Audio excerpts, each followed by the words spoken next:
Brought to you by Sharda University. Where the software engineer meets the gifted content writer.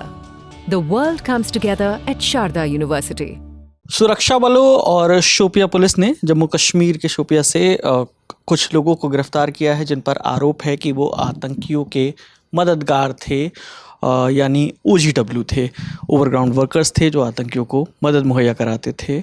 उनसे पूछताछ में क्या निकला, उनके पास से क्या निकला, तमाम जानकारी के साथ नीरज मौजूद हैं। बताइए नीरज। विकास, आज जल सुबह जानकारी आई इंडिया टुडे के संवाददाता मीर फरीद के मुताबिक शोपिया में सुरक्षा बलों ने ऑपरेशन चलाकर आतंकियों के 2 मददगारों को गिरफ्तार किया है। जी हाँ, जैसा कि आप तस्वीरों में भी देख पा रहे हैं, इन आतंकियों के पास से हथियारों की बरामदगी हुई है।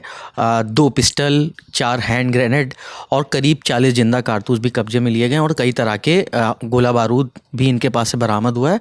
अब इनसे गहनता से पूछताछ की जा रही है। बिल्कुल, कश्मीर घाटी में आतंकी गतिविधियों पर लगाम लगाने के लिए सेना की ओर से लगातार ऑपरेशन चल रहे हैं, सर्च ऑपरेशन चल रहे हैं, उस पर क्या जानकारी सामने ऑपरेशन सिंदूर के बाद सेना की ये मुहिम तेज हो गई है आतंकी गतिविधियों के खिलाफ। इसी ऑपरेशन के तहत 18 मई को जम्मू कश्मीर के पुंछ जिले में नियंत्रण रेखा से सटे गांवों में भारतीय सेना और स्थानीय पुलिस ने मिलकर एक बड़े ऑपरेशन को अंजाम दिया। उन्होंने 42 जिंदा बम को डिफ्यूज़ किया है, सफलतापूर्वक डिफ्यूज़ कर दिया है। ये सभी बम जो डिफ्यूज़ किए गए, आप तस्वीर में देख पा रहे हैं कि एक आर्मी पर्सन उस बम को डिफ्यूज़ करते हुए नज़र आ रहा है। ये सब बम हाल ही में जो भारत पाकिस्तान के बीच गोलाबारी हुई थी उसके बाद ये खेतों और रिहायशी इलाकों में गिरे हुए थे जो आम नागरिकों के लिए खतरा बने हुए थे। और ये ऑपरेशन पुंछ के जुल्ला, सलोतड़ी, धराती और सलानी गांवों में चलाया गया। ये सभी इलाके सीमावर्ती हैं, मतलब बॉर्डर से सटे हुए हैं और पिछले दिनों भारत पाकिस्तान के बीच जो तनाव हुआ था उसमें ये प्रभावित हुए थे। सेना की बम निरोधक टीम और पुलिस ने मिलकर इस ऑपरेशन को बहुत ही सावधानी से और सुरक्षा मानकों का पालन करते हुए अंजाम दिया था। बिल्कुल, जो बॉर्डर से सटे गांव हैं LOC से, वहाँ पर जो पाकिस्तान की ओर से गोलाबारी की गई रिहायशी इलाकों में, उसके बाद जब लोग वहाँ लौट रहे हैं तो भारतीय सेना की ओर से भी वहाँ पर कुछ इनिशिएटिव ले। जी हाँ विकास, पाकिस्तान की गोलाबारी से प्रभावित हुए इलाकों में सेना डोर टू डोर मदद पहुँचा रही है। मतलब घर घर जाकर लोगों के जिनके गोला बारूद से घर क्षतिग्रस्त हो गए थे, लोग विस्थापन के लिए मजबूर हुए थे, उन प्रभावित लोगों को सेना की ओर से राशन और दवाइयाँ जैसी मदद पहुँचाई जा रही है। लगातार सेना इस बारे में जानकारी भी देख रही है। आप इस समय BSF का एक ट्वीट देख सकते हैं जिसमें बताया जा रहा है कि गांव से सटे इलाकों में, बॉर्डर से जो सटे इलाके हैं, उनमें किस तरह से सेना मदद पहुंचा रही है। और इसके अलावा भी हमने देखा कि ऑपरेशन सिंदूर के बाद जम्मू कश्मीर में लश्कर और जैश के 3 आतंकियों को सुरक्षा बलों ने ढेर किया था। जी हाँ, ऑपरेशन सिंदूर के बाद सेना ने 6 आतंकियों को ढेर कर दिया है। एक बैकग्राउंडर है, आपको संक्षेप में याद दिला देते हैं। पहला इनकाउंटर 13 मई को शोपिया में हुआ था। इसमें सुरक्षा बलों ने 3 आतंकी ढेर किए थे, जिसमें शाहिद कुट्टे, अदनान सफ़ी और एहसानुल हक हैं। कश्मीर जोन के पुलिस महानिरीक्षक VK बिदरी ने भी मारे गए आतंकवादियों में से एक के पहचान शाहिद कुट्टे के रूप में की थी। ये भी बताया था कि वो 2 बड़े हमलों में शामिल था, जिनमें एक जर्मन पर्यटक पर हुआ हमला भी शामिल था।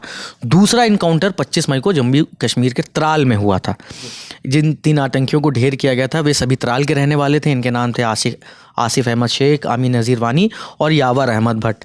इस कामयाबी के बाद भारतीय सेना ने बताया था कि 15 मई के दिन खुफिया इनपुट के आधार पर भारतीय सेना ने जम्मू कश्मीर पुलिस और CRPF नादेर, त्राल और अवंतीपोरा में तलाशी अभियान शुरू किया सुरक्षा बलों ने।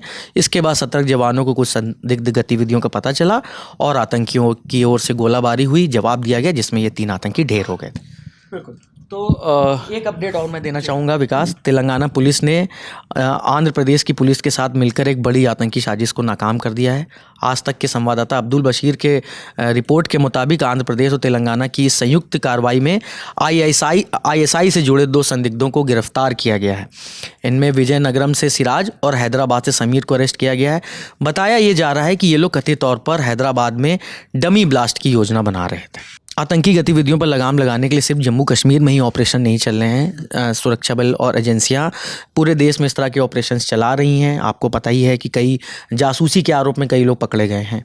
बिल्कुल, तो ये आतंकियों के मददगार थे। इसके अलावा ज्योति मल्होत्रा जो यूट्यूबर हैं, उन पर आरोप है कि उन्होंने पाकिस्तान के कहने पर, पाकिस्तान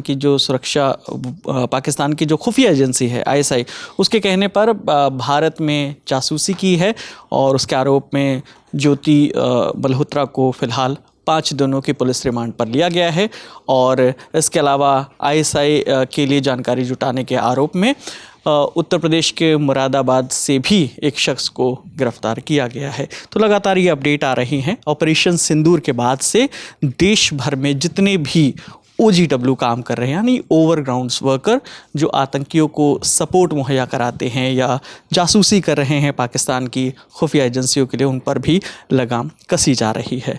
इस मामले में आगे जो भी अपडेट आएगा हम आप तक लेकर आते रहेंगे। इस बातचीत में मेरे साथ नीरज थे, कैमरे के पीछे मोहन है। मेरा नाम विकास वर्मा है। देखते रहिए दी ललन टॉप। शुक्रिया।